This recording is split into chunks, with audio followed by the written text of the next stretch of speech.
Perkenalkan, nama saya Angelika Fiaska Tiafani, NPM 227551124 dari kelas 3D Akuntansi Perpajakan. Laporan arus kas atau Statements of Cash Flow telah diatur dalam PSAK 02 secara tersendiri, walaupun kewajiban-kewajibannya diatur di PSAK 01 yang terkait dengan penyajian laporan keuangan. Kemudian ada definisi laporan arus kas, yang dimana laporan arus kas sendiri adalah laporan keuangan yang menyajikan berapa jumlah aliran kas yang masuk, atau dalam kata lain cash inflow, dan kas yang keluar atau cash outflow di perusahaan selama satu periode.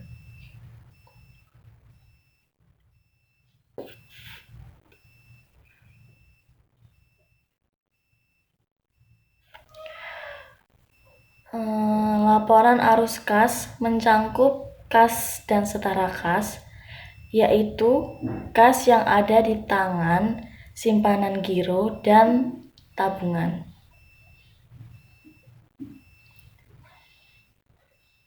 Investasi jangka pendek yang sangat liquid yang bisa dikonversi menjadi uang dalam jumlah tertentu dan memiliki resiko perubahan nilai yang tidak signifikan dengan jatuh tempo kurang dari 3 bulan. Kemudian terdapat manfaat juga di dalam laporan arus kas, yaitu yang pertama, laporan keuangan ini membantu pemakai memperoleh informasi yang memuat kemampuan perusahaan memperoleh kas, yaitu dari mana kas berasal dan kemanakah kas keluar, dan untuk keperluan apa kas masuk dan keluar. Yang kedua, ada kemampuan untuk perusahaan memenuhi kewajibannya, misalkan membayar gaji karyawan atau membayar listrik dan telepon ataupun kewajiban lainnya. Kemudian ada yang ketiga, yaitu untuk menjelaskan laba akuntansi dan laba tunai. Yang keempat, pengaruh kegiatan investasi dari pembayaran cash dan non-cash terhadap posisi keuangan di dalam perusahaan.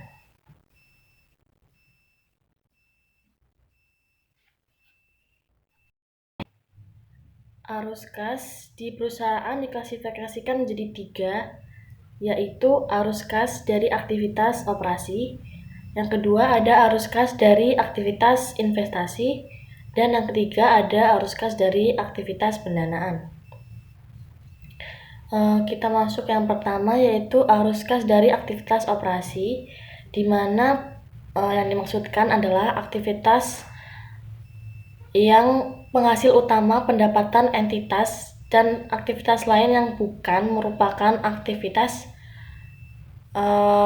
investasi dan pendanaan. Kemudian ada indikator utama dalam menentukan apakah operasi dapat menghasilkan kas untuk melunasi pinjaman dan memelihara kemampuan operasi entitas, kemudian untuk dan melakukan investasi. Kemudian ada kegiatan inflow dalam arus kas dari aktivitas operasi. Kegiatan inflow ini adalah maksudnya kas masuk, yaitu yang pertama penerimaan dan penjualan barang atau jasa, kemudian ada royalti dan pendapatan lain. Ini aktivitas kas masuknya. Yang kedua ada penerimaan dari pendapatan sewa, restitusi pajak. Yang ketiga, ada penerimaan dari pemberian untuk bank dan penjualan sekuritas dari perusahaan. Kemudian ada pula jika ada kas masuk pasti ada kas keluar. Kegiatan outflow-nya terdiri dari yang pertama, pembayaran kepada pemasok barang dan jasa, tentu pasti mengeluarkan kas karena berkaitan dengan kegiatan pembelian barang atau jasa. Dan kemudian ada pembayaran untuk karyawan, dan yang ketiga ada pembayaran klaim. Klaim ini dalam arti asuransi, pembelian efek, perusahaan efek, dan pengembalian kredit dalam bank. Yang keempat ada pembayaran biaya operasi.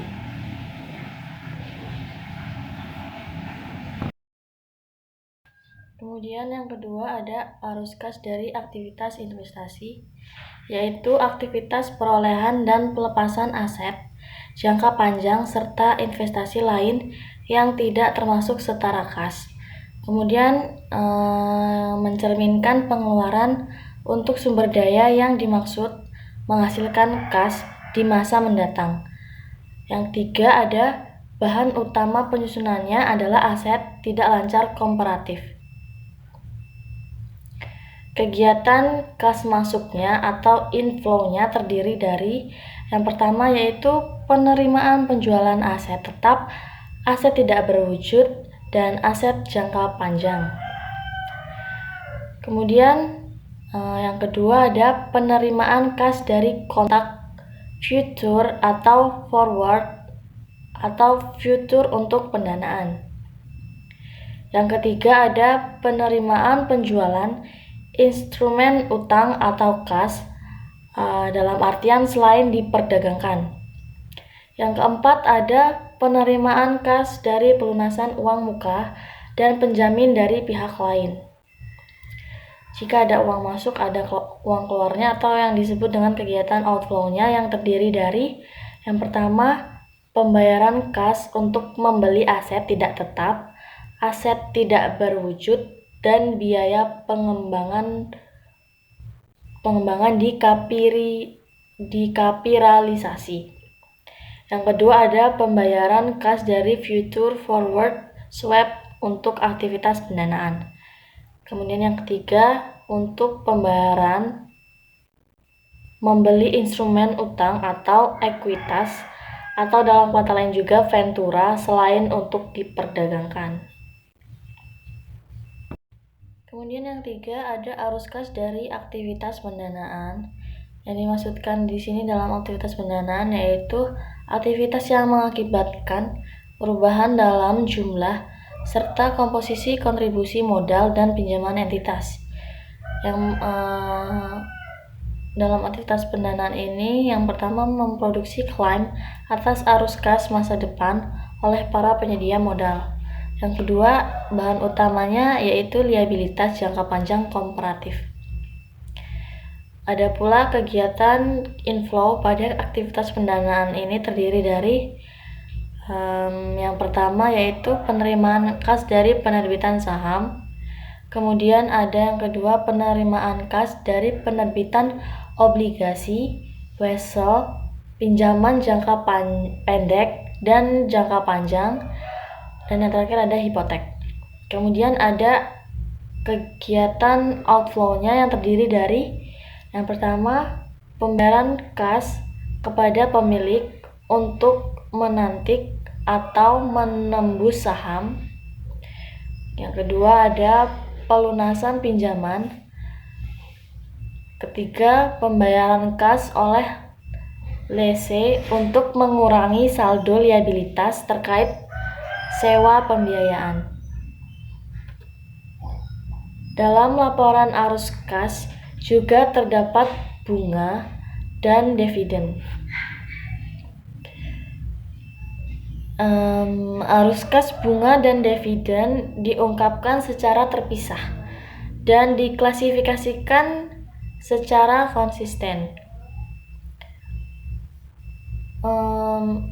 Untuk bunga di laporan arus kas, yaitu sebagai beban bunga yang dapat disajikan sebagai arus kas operasi atau pendanaan. Kemudian yang kedua, pendapatan bunga dapat disajikan sebagai arus kas operasi atau investasi.